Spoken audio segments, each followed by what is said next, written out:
kuşum. Memnun işine Arap'ım hareketi tutuna bekle. Memnun işine Güler Bey'e diyor ki evet çalmış hareketi. Bunlar da geldiler bizim adam da diyor ki baba siz ne geldiniz saat? O da diyor size evet çaldınca gidin başımdan gidin. Öyle demedi öyle. Ben ne dedim o zaman? Sen anlat o zaman. Dedi ahırdan çıktım elimi yakayacağım. He.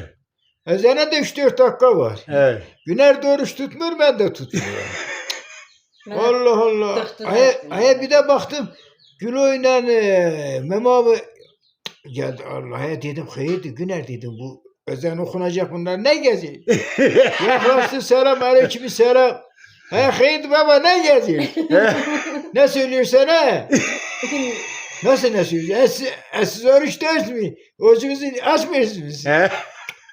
Sen bizden dalga mı geçiyorsun? Vallahi o ne dalgası?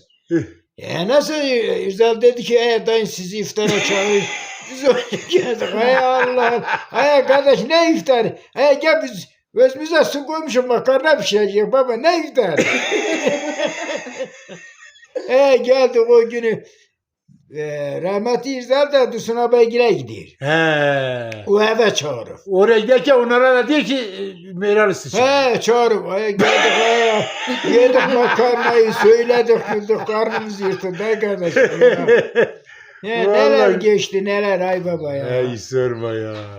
Allah sonumuzu iyi etsin. Amin amin.